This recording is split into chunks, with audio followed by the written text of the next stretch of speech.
Good morning everyone. ये class third की Hindi first की क्लास है, जिसमें हमने कल पढ़ा लेसन 2 वर्ण।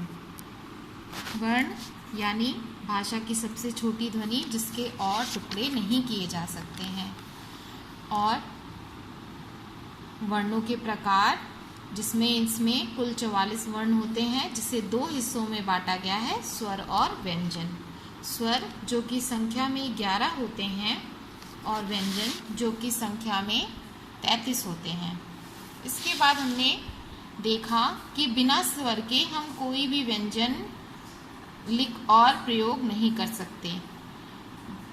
इसके बाद हमने हलंत नामक चिन्ह के बारे में भी पढ़ा, अर्थात स्वर रहित व्यंजन को लिखने के लिए हलंत का प्रयोग किया जाता है। फिर हमने देखा था वर्णमाला, यानी निश्चित क्रम से लिखे गए वर्ण ही वर्णमाला कहलाते हैं।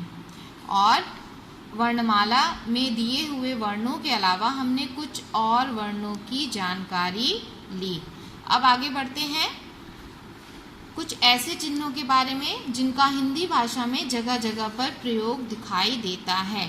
ऐसे चिन्हों के प्रयोग से हम अपनी शब्दों और वाक्यों का निर्माण करते हैं। जैसा कि आप सामने चित्र में देख रहे हैं, और नीचे लिखा है अंगूर खट्टे हैं, मेरी आँख में कुछ चला गया, मैं प्रायः सुबह खेलने जाता हूँ।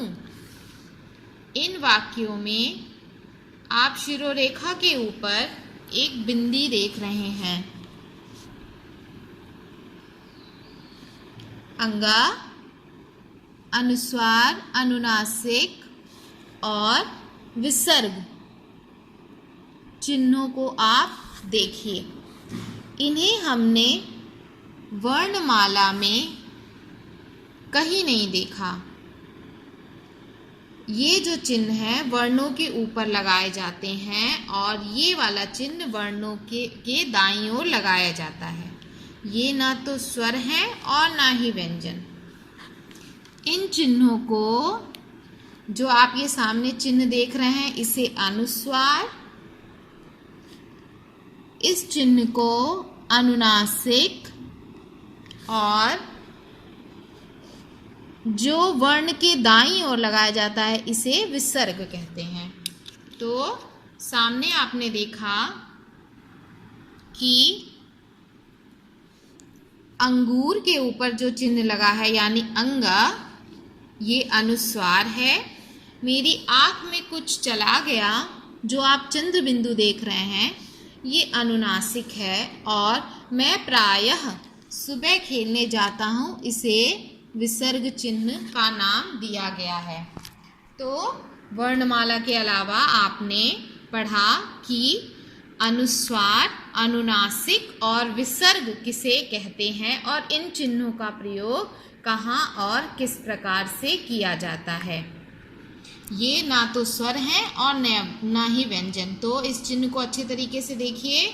इस चिन्ह को, जो शिरोरेखा के ऊपर एक बिंदी है जो वर्ण के ऊपर लगाई जाती है, इसे अनुस्वार, इस चिन्ह को, चंद्र बिंदु को अनुनासिक, और वर्ण के दाईं ओर लगाए जाने वाले चिन्ह को विसर्ग कहते हैं। और इसका प्रयोग भी आपके सामने है कि अंगूर खट्टे हैं, मेरी आँख में कुछ चला गया, मैं प्रायः सुबह खेलने जाता हूँ।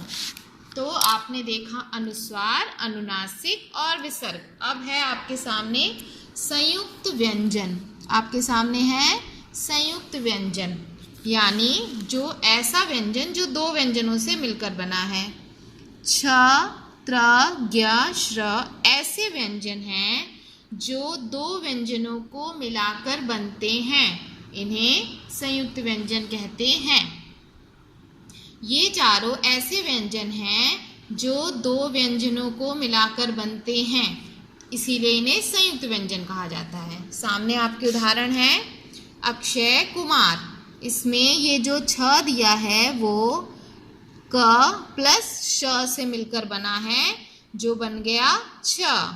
फिर है आपके सामने त्रिकोण, जो कि त में हलंत प्लस र इज इक्वल टू त्र, त प्लस र। फिर है आपके सामने ज्ञानी, जो ज प्लस इया इज इक्वल टू ज्ञ, और श्रमिक जो कि ये वाला श्र बनता है श प्लस र इज इक्वल टू श्र। तो संयुक्त व्यंजन ऐसे व्यंजन हैं दो व्यंजनों को मिलाकर बनते हैं। अक्षय कुमार, एक उदाहरण आपके सामने दिया गया है जो बनता है क प्लस श, यानी क में हलंत है, श में अ है, वो मिलके बन गया छ, त में हलंत प्लस र इज इक्वल टू त्र, ज में हलंत प्लस इया इज इक्वल टू ज्ञ, और श में हलंत प्लस र इज इक्वल टू श्र। ये हैं आपके संयुक्त व्यंजन जो दो व्यंजनों को मिलाकर बनते हैं। यहाँ आपको कहीं पे भी स्वर नजर नहीं आ रहा है चूंकि स में अ है, परंतु दो व्यंजन है आपके सामने क और श, जिसको मिलाकर बना छ, त प्लस र इज इक्वल टू त्र, ज प्लस इया इज इक्वल टू ज्ञ, और श प्लस र इज इक्वल टू श्र। तो हमने सीखा सबसे छोटी ध्वनि वर्ण कहलाती है, यानी भाषा की सबसे छोटी ध्वनि को हम वर्ण कहते हैं। वर्ण प्रत्येक भाषा के आधार होते हैं, यानी बिना वर्णों के कोई भी भाषा का निर्माण नहीं हो सकता। वर्ण दो प्रकार के होते हैं, ये संख्या में दो होते हैं, स्वर और व्यंजन। स्वर 11 होते हैं और व्यंजन 33 होते हैं, यानी स्वर संख्या में 11 होते हैं और व्यंजन 33 होते हैं। स्वर बिना किसी अन्य वर्ण की सहायता के बोले जाते हैं। स्वर को बोलने के लिए किसी अन्य वर्ण की सहायता नहीं ली जाती है।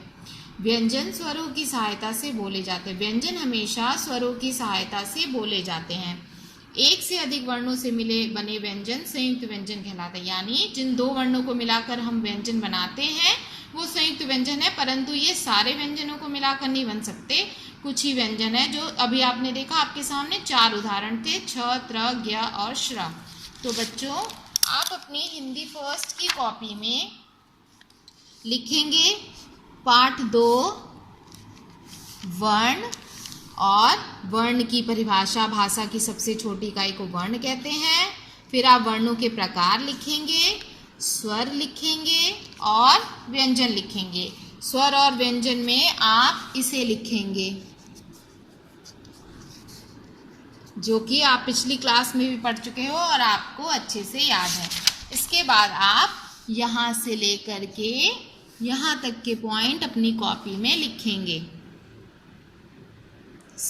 आपके सामने ये जो 7 पॉइंट है इसे आप अपनी हिंदी फर्स्ट की कॉपी में लिखेंगे। आप वर्ण लिखेंगे, वर्ण के प्रकार, उसके बाद आप इसे लिख लोगे, और स्वर और व्यंजन भी आप अपनी कॉपी में लिखेंगे।